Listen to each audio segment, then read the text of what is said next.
Meanwhile, at the Hall of Cage. This is my snakeskin jacket, and for me, it's a symbol of my individuality and belief in personal freedom.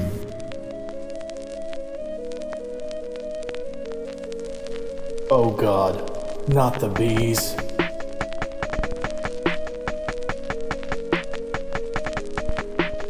Killing me won't bring back your goddamn honey.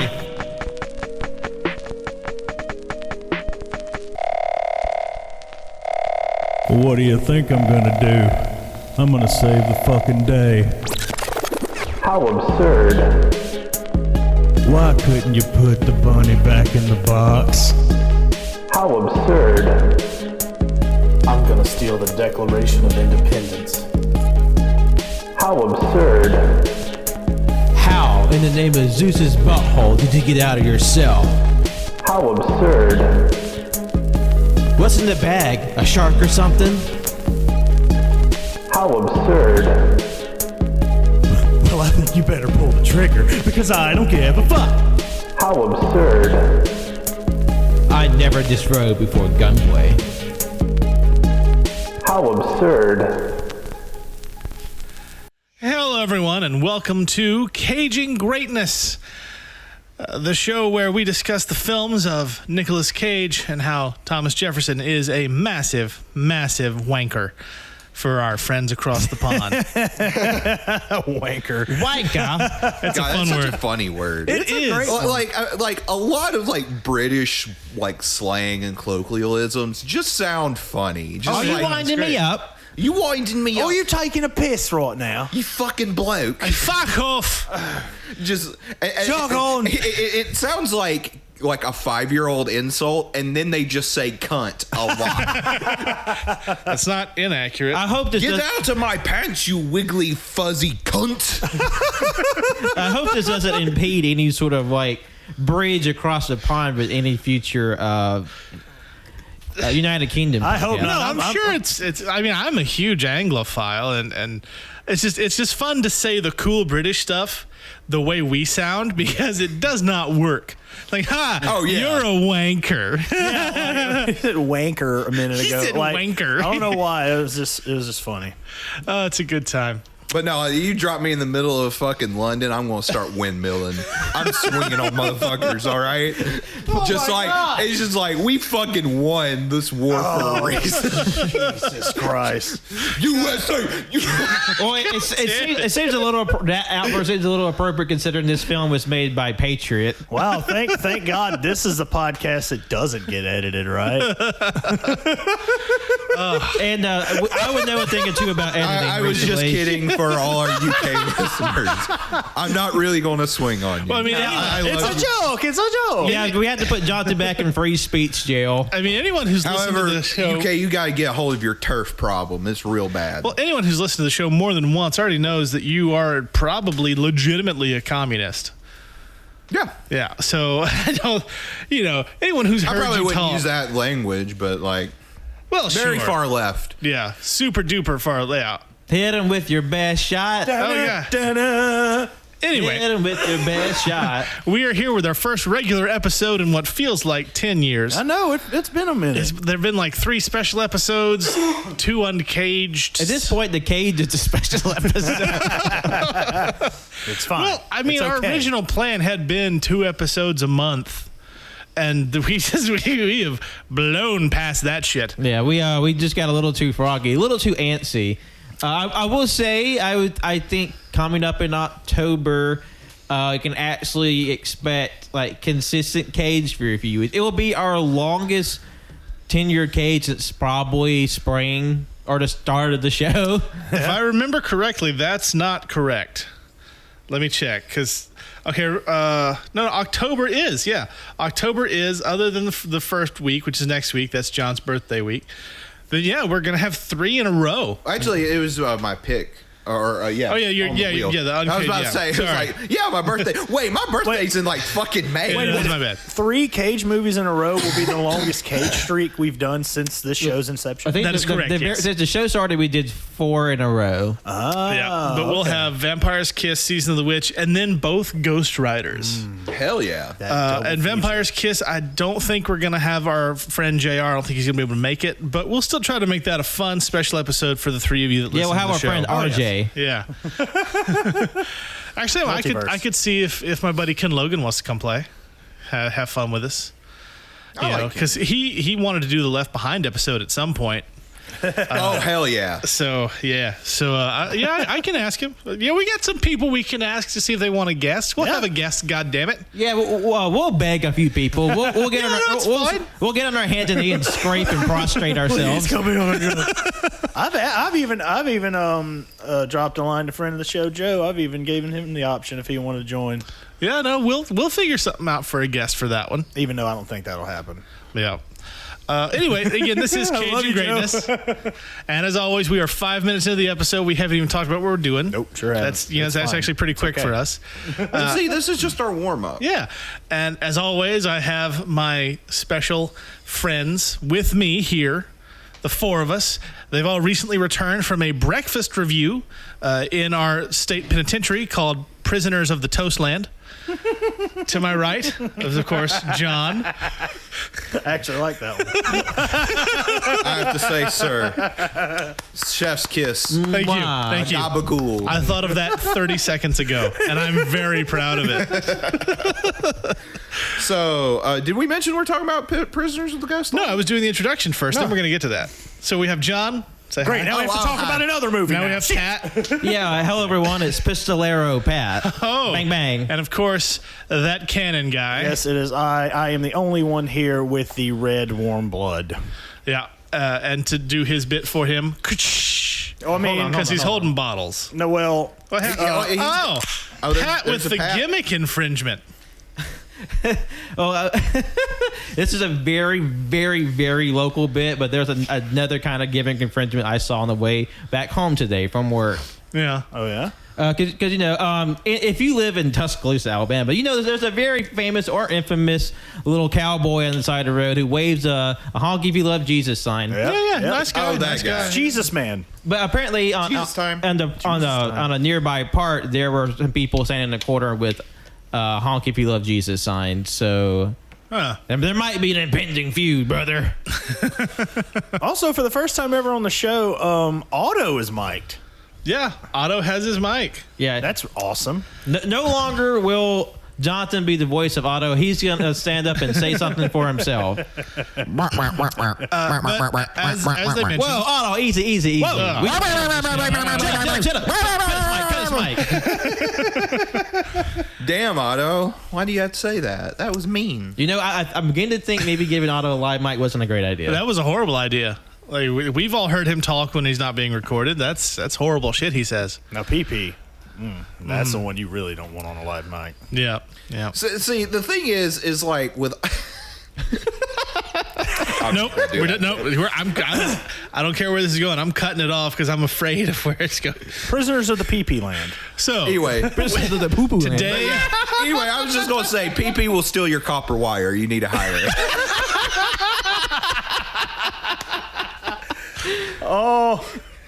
today we are talking about Oh God. Prisoners of the Ghostland. Oh yes. We saw the movie. We watched a little bit ago. We also all read the prequel comic, Yes, we did. and We'll be discussing both here tonight. May I see that? Yeah. quickly? Thank you. It's I like the art on it, and Yeah. it's pretty sweet book, and I ordered it straight from the website Patriot Comic Books, and a shout out to the editor-in-chief Christopher Rita. I think I'm saying that one way or the other is probably correct, but I want to say thanks to him because I ordered 15 copies. He sent me 16, an extra regular, and 3 of the black and white interior copies. Nice. Yeah, I know. Very cool. Very cool. We're going to shout them out on the Twitter so that, the 3 people who listen to the show might also check out them. And know where we got our stuff. Yeah. And we read the book, we watched the movie, and I am honestly very interested to hear what you guys thought of it, because this movie, it's something. It really it's. I would say it's a whole lot of something. It's a whole lot. It's an experience. Whole lot. It's a whole lot. We'll do our usual routine, starting at my right, which is Jonathan. Give us your star review, and then, quick little sentence or two of what you thought of the movie. Then we'll get into the meat of the story, such as it is. I think before I give my opinion, I would like, because Justin, we were talking after the end of the movie, and he was giving me his impressions of what each of us would say. And I think it'd be a good bit if you shared that with all right. All right. What were your impressions? All right, for me, knowing you guys the way I do, and there's always wiggle room because you've surprised me. Jonathan, I think you put it at a 3.5 or a 4 because it did have a lot of very artsy moments, and also it was insane. Pat, I think you're sitting at probably a 3, maybe a 3.5, maybe a 2.5, but right there in the middle, that would be my guess, because you didn't laugh out loud crazy like you do for some of the stuff, but you were also pretty engaged. Cannon, you're the one I'm most curious about, because I think it could go either way. I think it's either like a 2 or like a 3.5 or a 4. I think you either didn't much care for it or you really liked it. And those are my guesses. Okay. So, Interesting. John. Yes, my opinions on Prisoners of the Ghostland, or like a remix of Mad Max, Kurosawa, and Sergio Leone. I'm just gonna cut to the chase. I kind of dug this movie. It was really fun. I think the biggest problem with this movie, and I think something we'll talk about, is it feels incomplete in certain places. Like, I feel like this would be like a good like 2 to 4 episode miniseries. Mm-hmm. And because like a lot of the stuff like with his inner turmoil, even though we did get the prequel book, and then just other like flashbacks. Yeah. See, you're reading my mind. I do my best. Hey, you don't even need us. You can just do the whole show yourself. Beam. I feel like we could have used a little more development with his arc over the course of the movie, but it's a really gorgeous movie. It's also a little slow, but I think I'm like Justin said, somewhere between 3.5, 4. All right.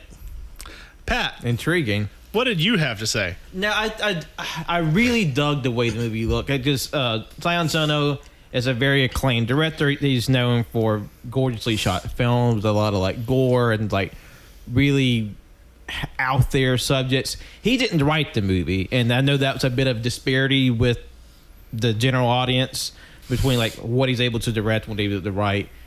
And for me, like, there's a lot I really love. I love the whole, East meets West, the samurai and cowboys aesthetic. Like, that's something I just really just like sunk my teeth into. I think where it loses me is that I think I feel that disparity myself, because I feel like the writing, the dialogue feels weird. I know it's like this movie has its intentions of being like this very fantastical left of center type film, but something about it felt a little empty. Yeah. And I don't know, it's part of me it feels like this just like there's a creative divide. Like it's simultaneously the movie looks well shot and well made, at the same time it feels like you're shooting something that's very cheaply made with a high grade camera. And like it seems cheap in a way that's not endearing to me in some ways. I really had the same sort of feelings I did with Willy's Wonderland. I think this is a better paced movie than Willy's Wonderland. In some ways, it feels like they're inverses of each other. Like there's things that Willy did better versus Ghost, and I don't know. I feel I feel like I would need to get more in depth as we go on, but I think I'm sitting right now at a 2.5. Okay. Like there's a lot I did enjoy, but there's some stuff that just didn't land for me. Okay. Cannon, right in the middle of your yawn and stretch. What you thinking? How you feeling? I wasn't yawning. I was stretching, but Ah. There it is. it's not even beer. It's Dr. Pepper. But Gotta do what you gotta do. okay. So, very excited for this movie going in, and read the book today. Really dug the artwork in it. The movie, without basically saying exactly what Pat said, but I pretty much have the exact same sentiment he does. Like, a lot happens, but it doesn't feel like there's a lot there. Yeah, it's like events happen, but it doesn't feel like much gets accomplished.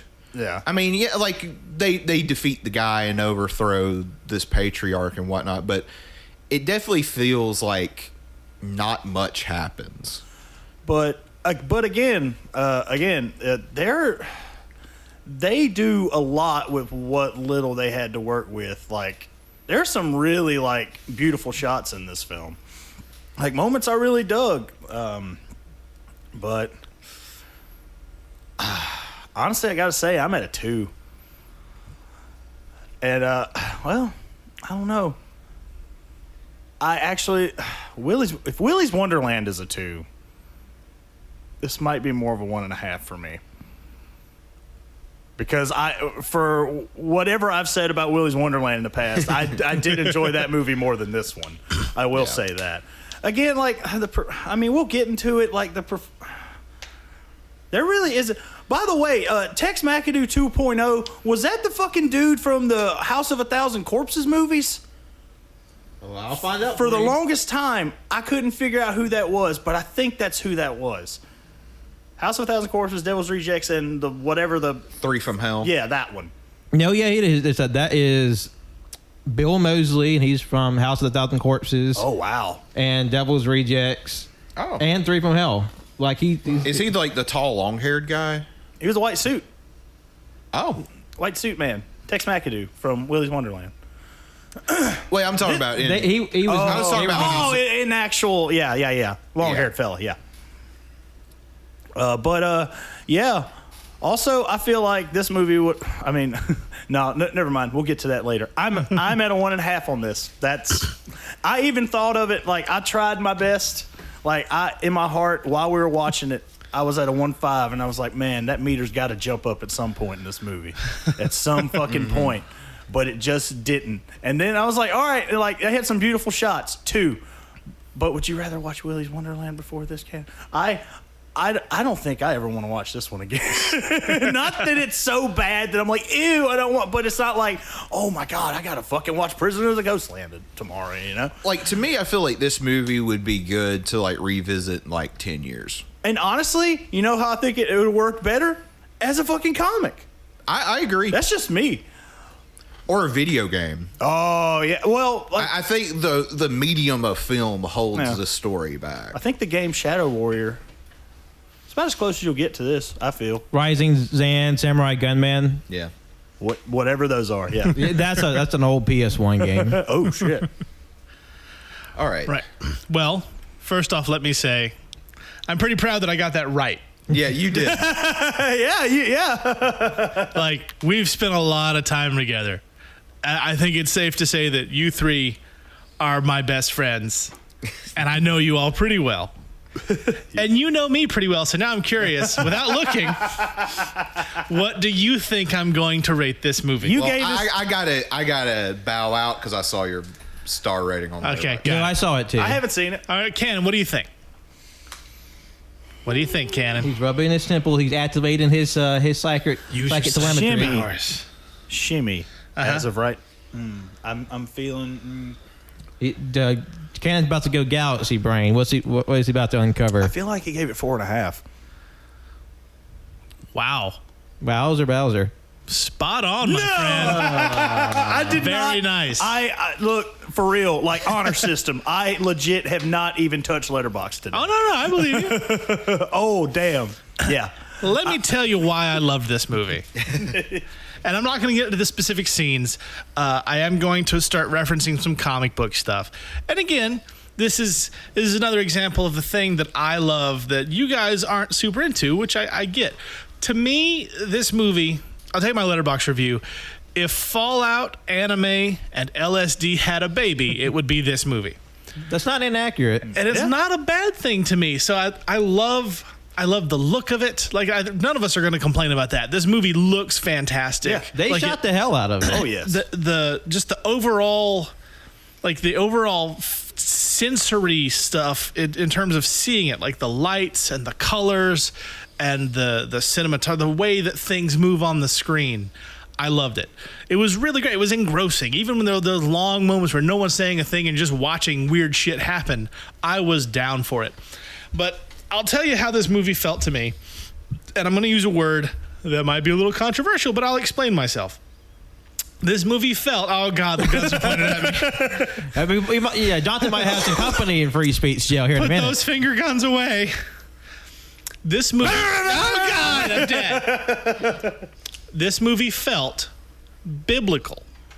Okay. Now, let me tell you why. I can see where you're going. Because in the Bible, which I have read quite a bit, again, being a former youth pastor, don't act so shocked, three of you that are listening. Oh. Hey, look, this is Justin Lore here.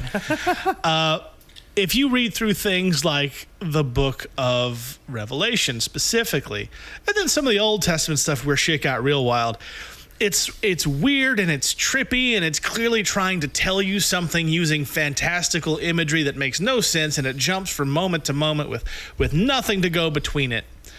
And and then in comics, Grant Morrison does this same shit, right? I love Grant Morrison. That's crazy Scottish wizard bastard can write all the comics and I'm happy.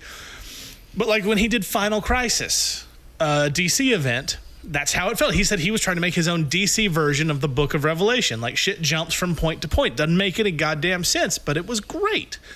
That's how I felt about this. Like the things that you guys said that you didn't enjoy, how it feels sort of empty between scenes. You don't know how people get from point A to point B. They just sort of show up and, it seems to not make sense. It feels like a fever dream. I love that shit, right? Because this movie, like from the first moment, it tells you cannot take what you're seeing at face value, but you can also take it completely at face value. And it's that dichotomy of what you're watching that I eat it up. I thought it was fantastic. And it made me happy because it gave you all the weird, crazy Cage shit and all the beautiful cinematography and artsy-fartsy shit. To me, this movie is what Mandy was trying to be. But I think this movie does it a little bit better. Just to get to a little bit of the future Mandy review from the last time we watched it. Mandy, the first half was artsy-fartsy colors and cinematography and weirdness, and I loved it. The second half was Nicolas Cage fighting pointy gimps with chainsaws, and I love that too. But this movie is that, but like mixed together. It's like if Mandy is a deck of cards that's just been cut, this movie's what happens when you shuffle them all back together. Because there's weird shit, then there's crazy, and there's weird shit, and there's crazy. Mm-hmm. And none of it makes any goddamn sense, and I loved it. You know, I totally get where you're coming from. Yeah. And I see agree. it too. Yeah. And again, I have no fault with what you guys thought. I don't disagree with you. This movie isn't one of those movies where well, clearly it's a great movie and you're just wrong. No. Oh, this movie, it's an experience. Yeah. This movie is going to hit every person a little bit differently. And I can understand how someone will see this is all this wacky, like gonzo crazy, and I love it. And someone can see at the same time, this is just like senseless drivel. Yeah. And no, that's how for what it seems like, a lot of people are kind of leaning toward this is just bad. But I do think there's room there that it's ambiguous and strange enough that people can glean what they want from it. Well, and there's a message trying to be communicated that I don't know what is trying to be communicated.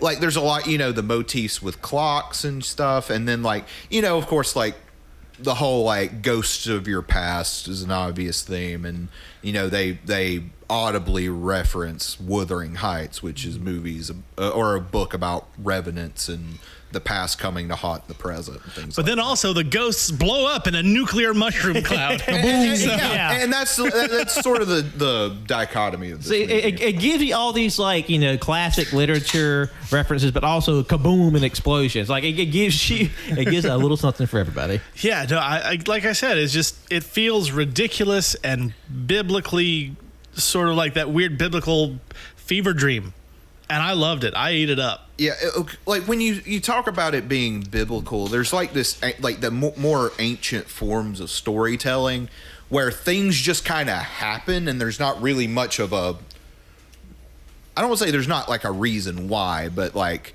there it was definitely like bold choices, and like a lot of the dialogue felt very much like a dream. Like where you'll ask a question to someone in the dream and they'll respond with some fucking gibberish and you're like, what? But you're kind of like going along with it at the same time. Yeah, like you're following dream logic. Like even though this isn't how people talk or communicate, like just with the setting, you sort of take that for what it is. Like of course they're not they're speaking like, yeah, that's a sentence. That's speech. It's like the one character, the one Japanese woman in the white dress with the chorus behind her. Yeah. She spoke in what the subtitle said was garbled Japanese that didn't match with what her lips were doing. Yeah. And then the entire chorus would respond behind her in English. Yeah. And everyone just went with it. It's fucking weird. And that part doesn't bother me at all. Like the weird shit, like that didn't take me off kilter. It's just how they did it.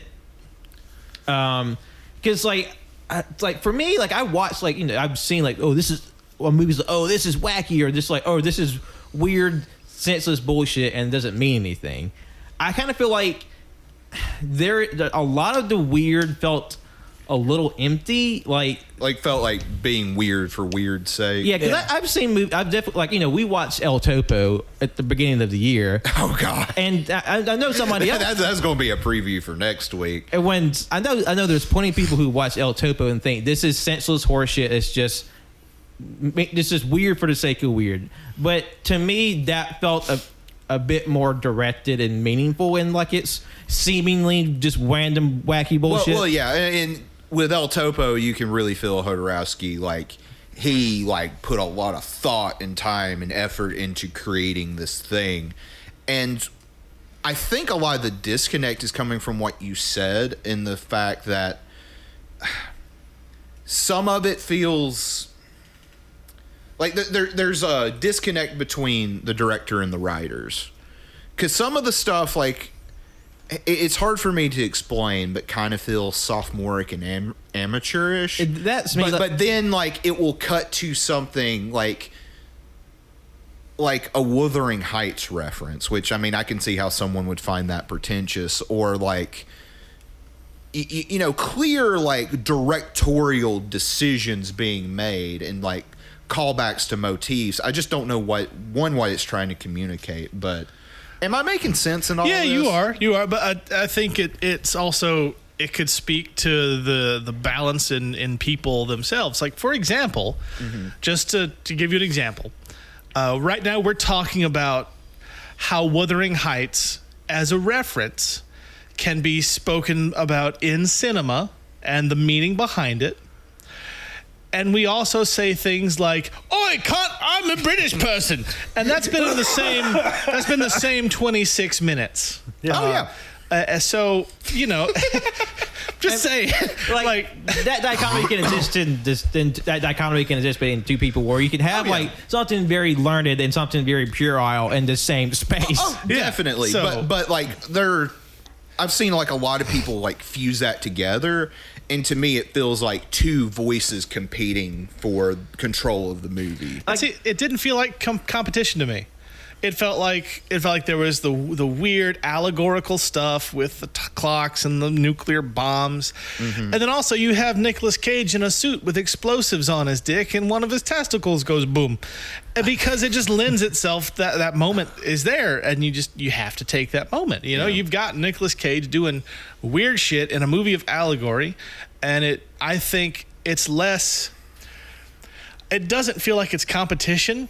It feels like someone had a rock song that they got a rap verse. It feels like Maroon 5 and all the rappers they get for their choruses. I was literally about to say, it felt like there were like three people playing the same song, but they're all off. Like they're not in like harmony with each other. Like, I mean, I'm not a musical person, so I can't like explain a musical analogy. Like, no, that was a good analogy. Yeah, it feels like three people are playing the same song, and each one of them's a half step off of each other. Yeah, like just Yeah. like because I feel like if they could just sync it up. Like I think there's a way to do this movie in a much more like congruent way, but I feel like we have to take what we get, and there.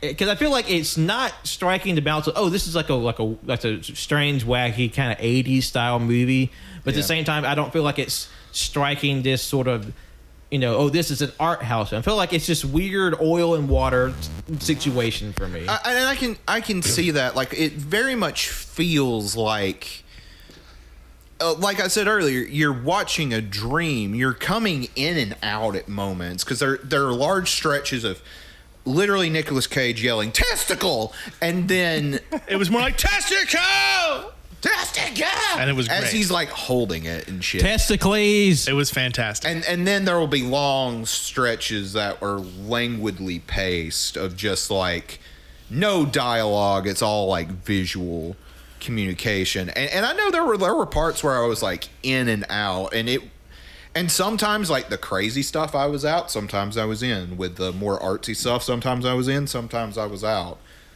There were moments in this film where I wonder if, and again, no disrespect, this is just how I feel about it.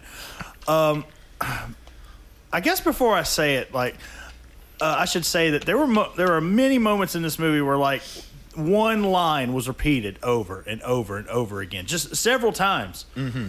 Like, I was like, take it off, take it off, take it off, take it off. And it's like, the governor's dead, spoilers, the governor's dead, the governor's dead. Yeah. What, the bad guy's beaten? It happened at least 4 or 5 times in the movie. And now, granted, there are there are lines of dialogue in this film. And again, this movie was very, it was very pretty to look at times. Above all else, the acting is what ruined it for me. Even for Cage, like, I feel like we got that crazy, but like paycheck crazy, or like jujitsu. Like I remember thinking that in jujitsu, like I was like, man, he's just earning a paycheck in this movie. Well, I mean, the thing about Cage is he says he never phones it in. He tries his best with every movie. I firmly believe that because he's not the type that would lie about that. He said, I take these movies for money, sure, but then I do what I can to make the film as good as I can. Jiu-Jitsu, I blame the direction. Like in a lot of these, I blame the direction because if you have Nicolas Cage and you tell him what to do, he's going to fucking do it. And he might have an idea and you might say no and he'll just do the other thing instead. So if in Jiu-Jitsu, yeah, I'm fully prepared to blame whatever hack tried to make that movie because he wasn't even good at directing fight scenes, let alone fucking actors. Also, and in this one, I feel like Nicolas Cage was told, be insane. Be like super fucking crazy. Yeah, but I mean, but also too, like everyone else is kind of raised to that level too. Oh yeah, no, I kept and it makes the crazy Cage seem normal. Yeah, like even Crazy Cage compared to like the girl, the Susie, the sister of the main female character. Like she reminded me of Bjork, not because of her appearance or her hair or mannerisms or outfit, even though there's a little bit of that in there, but because because like she was unfucking hinged, right? Like just completely out of it, just loopy. Like you could see her attacking a reporter at the airport for saying, "Hey, welcome to our country," and then just going crazy, right? You just hold her over like because Bjork did that. Bjork. So yeah, I got the Bjork vibes from several people in this movie. This movie was Bjork has only made one movie. Yeah, and that is Dancer in the Dark, and that movie I've heard is very depressing. Yeah, I've heard And it's I heard very unpleasant. the way it happened in the movie, never made her want to make a movie again. Yeah, because Lars von Trier is a predatory cunt. Yeah, that's very true. Very true. How come Nicolas Cage's bomb suit looked like a poor man's like Ghost Rider cosplay outfit? which is apropos. It almost kind of. At first, I was like, "Oh fuck, this motherfucker gonna be wearing a mocap suit the entire fucking movie." And like I swear, like I don't remember if I've talked about this on the podcast, but I remember after, like when I watched the trailer for this movie for the first time, I shit you not, I was like, please tell me this is a sequel to Willy's Wonderland. Like, I don't need like any context of how we got to this portion. Just tell me he's the fucking janitor. He doesn't talk, and he's dealing with a dude in a head to toe in a white fucking suit with a white cowboy hat. Again, this happens again, people. This is Tex McAdoo. The governor is Tex fucking McAdoo. I'm not gonna lie. Like you know how like with John Carpenter they say like The Thing, Prince of Darkness, and Into the Mouth of Madness is his Apocalypse trilogy. Yeah. I feel like Nick Cage is gonna have another movie like this. It's gonna be like some sort of thematic trilogy. Watch it be a Fairly Odd Parents adaptation, so there's still a cowboy in an all-white suit with a big hat. You just My wait. name's Doug Dimino. Well, they were going to make it a trilogy, but they turned it into one movie and made it and called it Drive Angry.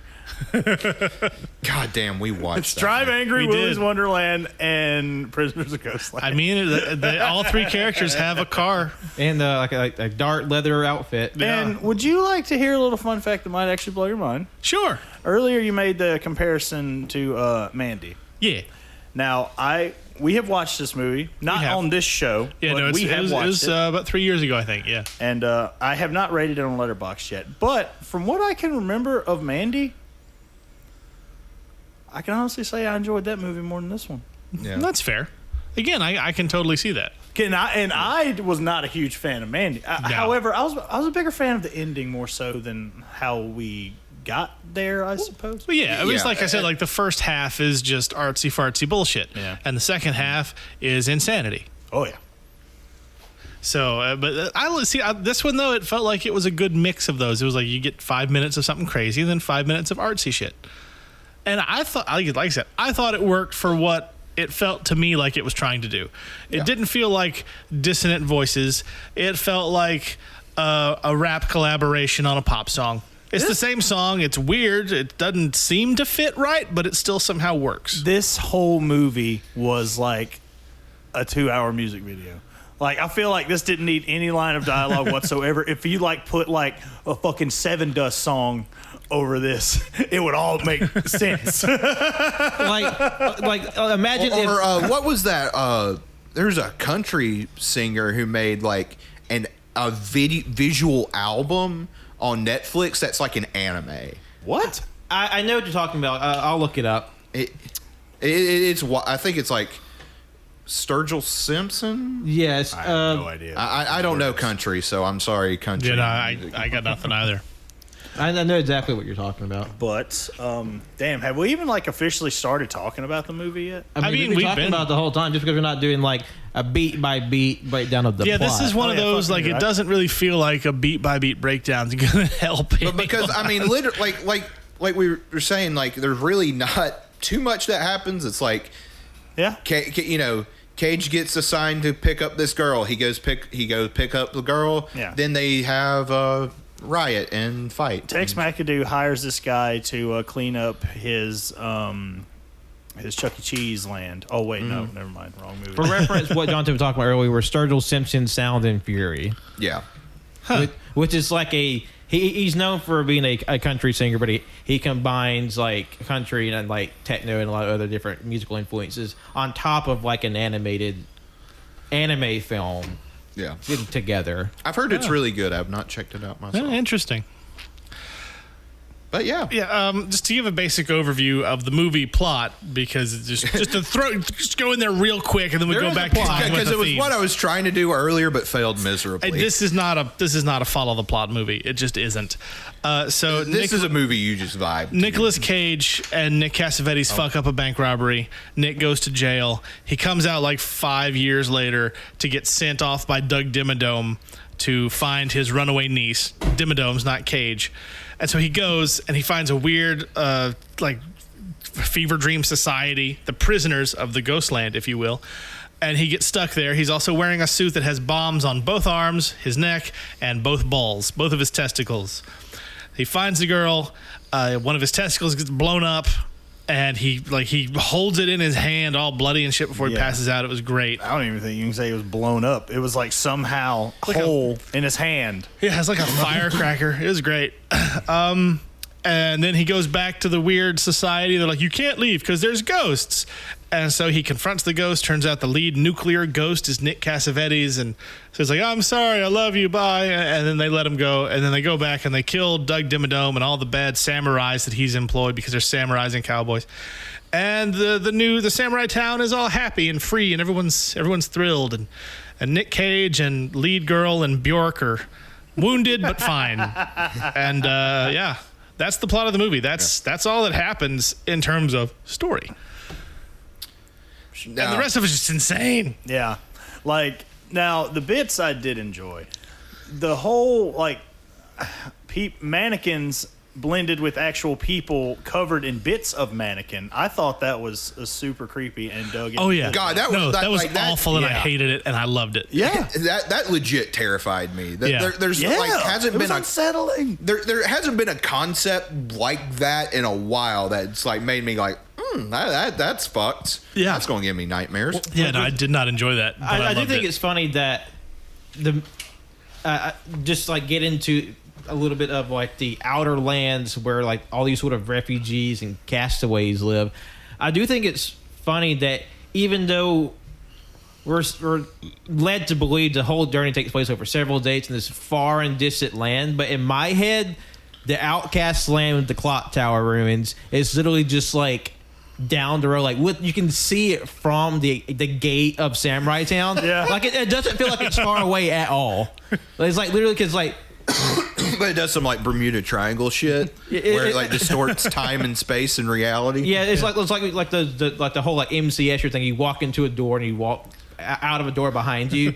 It feels like it's close by, but somehow really far away. Because Cage, he goes to drive away, but then he's kind of like a fuck you, and takes a bicycle and pedals out, and then Yasujiro, the bodyguard, Doug Dimmadome's take the car, dude, and then 5 minutes later flips it after seeing the ghost convoy of prisoners and samurai, and then he ends up in a pile of dirt and flaming books. I kind of wanted him to stay on that bicycle the whole movie. That would have been great. You see, I'm glad you brought it up, because I'd already forgotten about it, and how I was like, what the fuck is this? And why is this a thing? Why is this happening right now? Because it's one of those things where, in a dream, he picks it up, and you think it's just he's going to be on this bicycle the entire time. And then Yashiro comes by and then undercuts everything that just happened the last 5 minutes. Because no, we paid money for this car sponsorship, for by God you're gonna use it. That was when I started. You heard me. I was laughing. I thought it was hilarious. No, it was funny. definitely funny, Yeah. but it was one of those things where I was okay, but yeah, I get that this is here specifically for the joke, but it's it kind of feels a little shoehorned. It reminded me of a movie that I'm almost ashamed to admit that I've seen. Granted, I was very young when I saw it, but it was this Tom Arnold joint called The Stupids. I saw that movie. And it was bad. Yeah, it's very bad. He had to get somewhere, and he goes to the garage, and he looks at a bicycle and goes, 2 wheels. And then he looks at the cars. It's 4 wheels. And then he looks at a pair of rollerblades and goes, 8 wheels. And then it just starts rollerblading to where he has to go. And then it's Nick Cage, Hero, excuse me, is just drifting along, just cutting donuts, ready to go, and then skirt, wait a minute. I bet this crazy dude's what was it, granddaughter will fit in that basket, and then just gets out and just gets on the bike and starts pedaling. It's just Like, wait a minute, what? And I know. I guess I just didn't get the joke. You get the little ching ching. Well, I think the absurdity of it was the joke. It was definitely absurd. Yeah, it felt like he's doing this as an act of defiance because oh, you strapped me full of bombs. Fuck you, dude. Yeah, I'll take my sweet ass time getting your granddaughter. Fuck you. That is an interesting way to think about it. Well, yeah, and then because when Yashiro gives him the car, he's like, "Oh, we're on a timetable," or he says something like that. He's like, "Oh, not enough time." Yeah, he realizes that oh, I gotta take this seriously. I'll get in the fucking sports car. To drive the 100 yards to the Ghostland area. I mean, that's what it felt like. It does. I will say there was no concept of distance, and I think that was part of it because that adds to the fever dream. Because if you're in the middle of like a weird ass fucking nightmare, like I'm in this grocery store full of zombies. I wish I was home. Oh, here I'm home! Yay! oh yeah, they were like zombies. Like you go down the aisle and then like there's your bedroom. Like I do feel like part of it feels like. That's a little bit of a misstep, but I feel like it's the way the movie is made. It's you can cover your ass and that. It's like, oh, this is a very psychotropic space, so very Bermuda Triangle where you just time and space is just distorted in this fantasy world. Mm-hmm. So like I feel like he has a director or maybe the writer more specifically. I don't think Sion Sono had anything to do with the creative end other than directing it and filming it. So like the writer has an out in that scenario. That's fair. But one interesting thing I noticed over the course of the film is like all these like fun little like Japanese culture. Obviously the whole thing is like Japanese town, samurai town, and all that. But there's like these little bits like when the bomb is put on his balls for the first time. One of the geisha, it's like haha kintama boom. Because Kintama means golden balls, and that's like a term they use to talk about testicles. And the whole bit where Ratman, this grounding team of people who live in the castaway, in the junkyard, they're working on their Decotoras, which is like these, kind of like these, almost like they're big rigs but smaller. These sort of these big, highly decorated trucks with like paintings on them, like big, kind of like rolling casinos almost, or like rolling like slot machines. And that's kind of like a subgenre in Japan where like these hobbyists, they sort of just pour all of this money into these trucks, like these big money enthusiasts. Like they love trucks and they sort of like that's like their hobbies. Like and there's like whole like conventions and like basically truck shows. People show off how many hundreds of thousands of dollars they put into their trucks, and I thought that was really cool. But one thing I thought was very interesting and probably one of the more like loaded moments in the movie that it could be completely passed by if you didn't recognize it, because I only found about this earlier this year listening to a podcast about Japanese horror stories. But there's a moment when they're first letting Cage out. You see this big wall of like an edifice almost, with like the geishas poking their heads out and singing a song and turning their heads back and forth. They're singing a song called Kagome Kagome, which is a song that children sing while playing a game. It's kind of like, imagine like Duck Duck Goose in a way. Okay. It's not exactly one-to-one, but basically one person sits in the middle, sits on the ground and with their eyes closed, and other children's holding hands walk behind him like in a circle without like continuously while singing his song. And basically when they stop singing, you have to guess who's standing behind you. And basically like whoever's it is the one that's sitting with their eyes closed. They have to guess. But the song is sort of like nonsensical in a way. Like none of the lyrics make sense, and it's very interpretive, like what it means. Some people, there's like many different versions of it because a lot of it, like a lot old nursery rhymes, like "Ring Around the Rosie." Yeah, like it's very regional and how it's sort of sang and what its lyrics are. But the most common version of the lyrics is "Kagome Kagome," which means bird in the cage or basket. when when will it come out? In the night of dawn, the crane and the turtle slip. Who is behind you now? Like, that doesn't make a lot of sense. But the reason is that it's like a lot of people think it because it's so like strange and nonsensical. It's supposed to be interpretive, and there's many different interpretations of what it means. Some people think it's just literally referring to the game itself. Some people think it's about a prostitute. The theory is the lyrics refer to a woman forced into prostitution, a bird in a cage, who has seen so many men that she can't remember them all. Who stands behind you? It refers to the next person in line and wonders when she'll be able to escape. When will it escape? And that's kind of a microcosm of the movie, because it's like some people will see it as nonsense, some people will find meaning in it. Because because there's our like Bernice, the titular, the main character, she's sort of forced into like this quasi sexual relationship with her guardian, her grandpa, and there's Which like that was gross. And like you see like a lot of geishas in their stables, like very literally like a prison. Yeah, I mean it's like literal wooden bars, and they could escape at any time because like what the cage is in their head. And another interpretation of the song is it's about a convict that's about to be executed. Kagome is a prison cell, and the bird is its prisoner. And the line Suruto Kame Gasubeta, which is the turtle and the crane slip, symbolizes the end of the life and torture. Ushiro no Shomen Dare is the prisoner wondering who the executioner is. Like basically the line, who's standing behind you, and the disembodied head is gazing at his own body. The disembodied head is gazing at his own body.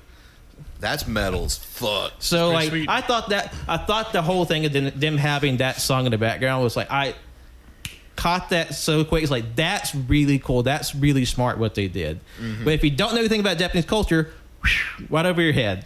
Yeah, no, I had no idea. Same. None. I do have a few interesting factoids about the movie. Yeah. Okay. Someone pronounce the director's name for me again? I think it's Sion Sono. Okay. Well, he had a heart attack when they started filming. Yeah. And so Nick Cage was like, well, for your health and, for other reasons, we're moving this shoot from Mexico to Japan. And when they did, 2 different people had to drop out of the movie. Ed Skrein was going to play Cage's partner instead of Nick Cassavetes, and Imogen Poots was going to play the lead female character. And so they get in the place they got Sophia Boutella. Correct.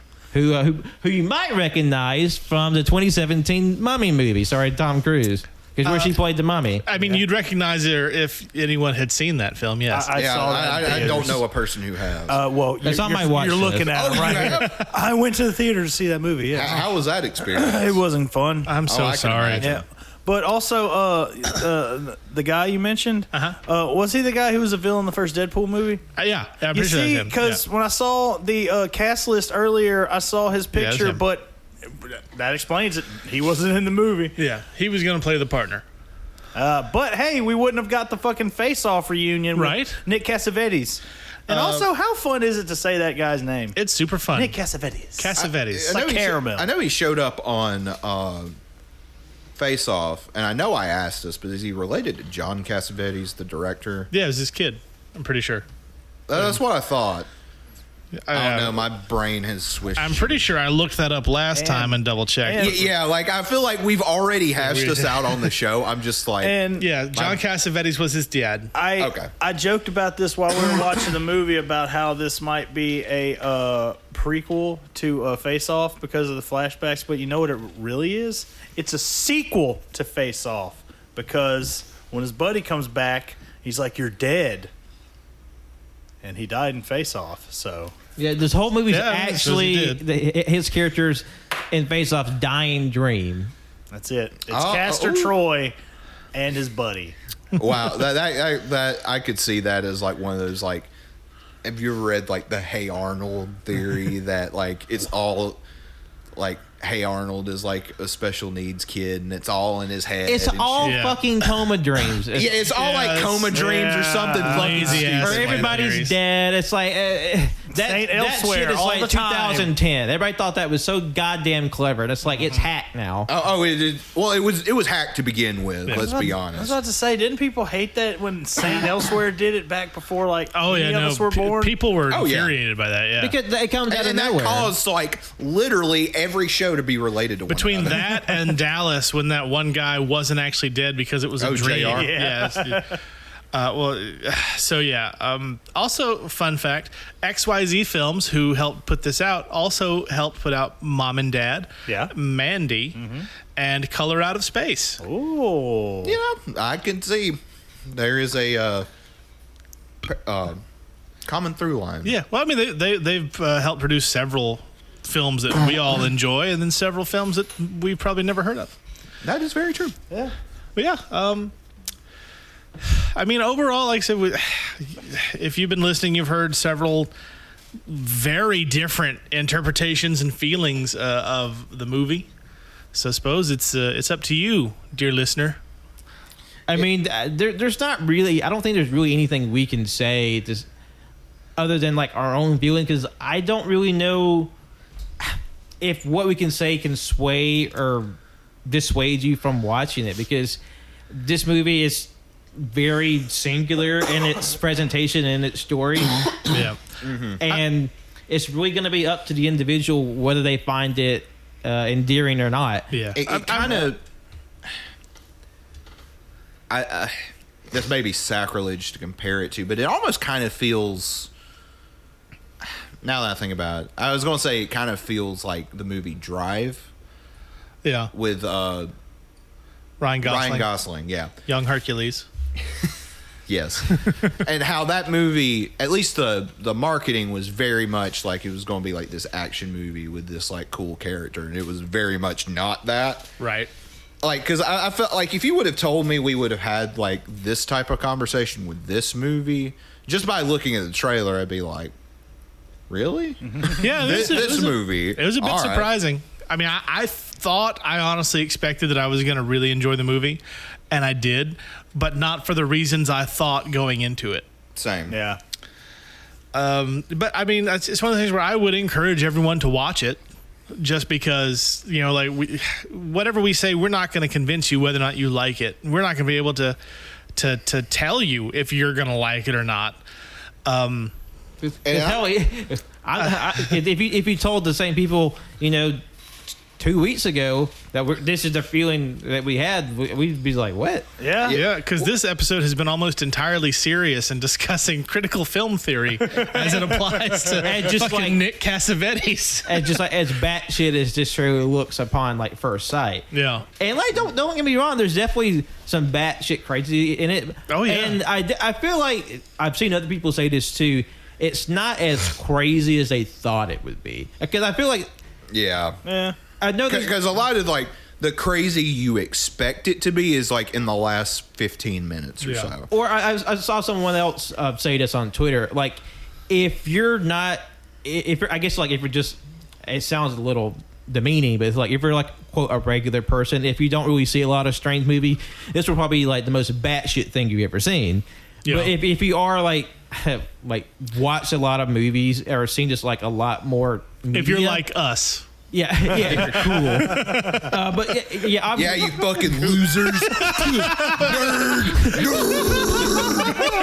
fucking pleb. Get on our fucking level. Fucking beta. But I do feel like if you haven't really seen a lot, this will be fucking buck wild. Yeah. But if you are a bit more like more well viewed, this is still crazy, but it's more like, okay, that's crazy, not like holy shit, dude. Yeah. But because like we got Justin who really loves it, Cannon and Pat who didn't really care for it. I feel like I'm in the middle, like because like I agree with everything Justin says, and I agree with everything y'all have said too. Because it's like I can understand, like if someone were to be like, I fucking loathe this movie, I'd be like, oh yeah, I that get makes it. total sense. This isn't for everybody. There are nuggets of this movie that I really appreciate. It's just the same overall here. package just like didn't really pull me in. Yeah, it just depends on like how much like the aesthetic, a lot of, and just sort Yeah. of the overall presentation of the movie draws you in. Like the only reviews that I would disagree with, because I don't disagree with anything you guys said, like because it's not a matter of disagreeing. Like this is how you guys interpreted the movie versus how I interpreted it, and that's totally valid. But like the only thing I would disagree with is if somebody says, "Oh, well, clearly, it's a shitty looking movie." Like it's real dull. It like, doesn't look bad. Stuff like that, like that's just clearly objectively incorrect. That's the only way I could disagree with a review. Because you can't really argue with someone's subjective voice or opinion, because like that's that person's individual take. You can say like there are like hard things like this is true, this is false, but like for something like this one, it's just gonna be how it's gonna hit you. There's no other way to really say it. It's just gonna be on a very individual case by case taste. Yeah, I kind of have a feeling that this might, like later on, I think people will probably warm up to it. Oh, I feel like this has definite potential to become a cult classic within 3 to 6 years. Because there is a lot to admire, even if like some of the parts I don't feel necessarily mesh. Yeah, and I think you mentioned something that makes a lot of sense too. Is this the previews didn't quite give the best idea of what to expect. And there's something. So when those expectations have gone down some, and people revisit this just fresh, knowing what it is, I think it'll be a lot. But it's like it honestly reminds me a little bit of M. Night Shyamalan's Lady in the Water, which I saw, having never seen a trailer for it. Okay. And I enjoyed it thoroughly. I thought it was a fun little sort of fairy tale type movie. But if you go back and watch the trailers, it is absolutely marketed as the next Sixth Sense. There's nothing scary about them. It wasn't supposed to be scary. It was a bedtime story he told his kid.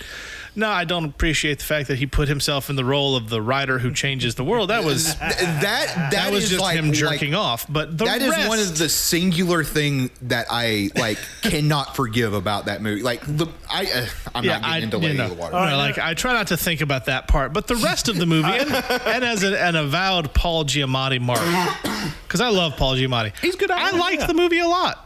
I haven't seen the movie strictly because of one reason only. The Village? Yeah, I saw The Village beforehand, and I was like, nah, I'm done. That would do it. Yeah. I would recommend giving Lady in the Water a shot because it's not bad. It's like just a nice little movie. I've seen videos about the movie and all the things that you've said, and I was just like, man, No, that's I think very fair. I'm okay. Very fair. It was definitely not for me. It's like The Happening. Like, I've seen a dozen videos about that movie. Oh, no, I feel like I've seen it, but there are so many movies I feel like I have seen, but I have not sat down to watch. however, I Yeah. will make y'all watch Samurai Cop one day. Oh, hell, I haven't seen the whole I'm down movie, for that. but I'm 100% down for Samurai Cop. Anyway, we're coming up to the point where you usually take a break. I feel like for this one, we're done. Because there's not a lot else we could say. Like we could sit here and tell you stuff like his arm gets blown off fighting zombies, but that's not gonna really. That Arm gets blown off, but kind of, like, sort of, not really. Yeah, like it gets blown up, but it's not like bad. But it's just like that. That sentence doesn't even mesh with what this movie is. It's what happens. Yeah. But it's missing a lot of that context. But the point is, we all, despite our wildly different reviews, think that everyone should watch it because there's going to be a lot of people who are like me who fucking loved it. And there's going to be a lot of people who, like Cannon and Pat, didn't much care for it. But you're not going to know. We're not going to be able to tell you unless you watch it. Or unless you hang out with us and we become best friends, and then I'll guess your fucking scores beforehand because I'm awesome. We've said it a couple of times during this episode. Like, it is definitely an experience. Yeah. I feel like it's definitely one you have to view for yourself. And I feel like even if you didn't care for it, like, I don't regret watching this movie. I'm glad I watched it. And there's a lot that's really cool. Not everything landed with me, but I feel like it's still a worthwhile investment. For sure. Yeah. Especially at an hour, 40 minutes. Yeah, That's nothing. like, this is not much time at all. Yeah, it's not like a 3-hour slog or anything. But And like, I think it's safe to say we were all pretty pumped after seeing the trailer. It's one of those things I'm interested to revisit this movie years from now. And we're see gonna how have I feel. maybe for a year and a half after doing this, we'll go back and rewatch some of our more contentious ones, like throw up Willy's Wonderland and this one, some shit. Just see how we feel. I like that idea. Just revisit stuff, and plus it expands the life of the podcast. Yeah, it's where we watch every movie and then we watch them all again. I mean, It's Cage of Greatness, Recage. Recage, Drive Angry. it's like All right. at this rate, I mean, we're not going anywhere. No. It's like even if we do all the Cage movies, you can just still call it Cage and Greatness and be like, well, our episodes are just fucking liquid gold. And then like once a month we'll just rewatch a Cage movie. Yeah, Just Be like, hey, you remember that Round time two. I said it was 2 stars? I meant half. No, I'm kidding. But yeah, everyone should go watch Prisoners of Ghostland. And again, Yes. big shout out to Patriot Comics for Yes. the freebies that they sent along with the regular stuff, Thank which was you, really thank you. cool. And yeah, let's do the plugs and call it what will for us be an early night. It's actually 10:30. How long have we been going? This has been 62 minutes so far. Oh, wow. 63 Definitely minutes. one of the shorter episodes. for sure. So, Uncharacteristically short. and it's not for lack of energy. yeah. Well, I mean, It's just one of those things. We talked about the movie. Yeah. We're done talking about the movie. We Yeah. set our pace. so John, where can the people find you? They can find me on the Twitters at JONIABY24 and John Ensign 12 on Letterboxd. And Patrick? Me? Well, you can follow me on Twitter, Instagram, and Letterboxd at John Lost His Name. My art and Facebook at John Lost His Name Art. If you're listening to this the week it came out, on Monday, September 27th, we released a brand new episode, which is the triumphant return of the Letterboxd game. Part 3 is where we take Letterboxd review, try to guess if it's a good or bad review, and then the losers watch bad movies. It's a great time. It's one of our favorite games to play. I think it's a lot of fun to listen to. So please check that out. And I was the defending champion. Did I keep my belt? Oh, you'll have to listen and find out. And then on Tuesday, September 28th, Tanner had an interview with another one of his strange, interesting friends from Twitter. So go check that out. That's the Late Takes. That is on currently streaming on Anchor. Cool. Cannon. Yes. Well, I have been That Cannon Guy. You can find me at That Cannon Guy on Twitter, Instagram, and Letterboxd. And I, of course, am Justin, also known as Captain Shimmy. You can find me at Captain Shimmy's Kinda Art. I actually just did a new Cthulhu thing the other day that I don't hate. Yeah. And I did a Harley Quinn Vampirella crossover sketch cover today that I'm going to post because it's not terrible. I thought it was fun. Oh. You can also find me on Captain Shimmy's Almost Music. I make stuff that's, pretty musical. It's getting there. You also Jimmy find- made the intro to the show I and made- the intro to the Late Takes. And I like all the intros. Actually, yeah. And me and John collaborated on the Ach intro. So yeah, I am the Mikey Ruckus of this podcast network. There you go. There's a reference for all you people out there. Shout out to our boy Ruckus. Yeah. What's you, up? you can also find me at the comic strip here in Tuscaloosa if you want to buy some comics. I got the Prisoners of the Ghostland comic. Yep. Also comes with a free Cajun Greatness business card, which you won't need because you're listening to this. But fuck You it. come from Patriot Comic. That just might be a little extra. Yeah, it's a little extra. And yeah, thank you all for listening. Now go check out the Letterboxd game where I totally kicked ass. So Spoiler. Spoilers, damn. I didn't say I won. I said I kicked ass. I could have kicked ass without winning. Also, he could be lying. I could be lying. We could be lying. Could absolutely be lying. Anyway, thank you all a for fun listening. And always remember, never let anyone cage your greatness. Free Shavakadu. Bang, bang. Yeah. I shitted. How absurd. Why couldn't you put the bunny back in the box? How absurd. I'm going to steal the Declaration of Independence.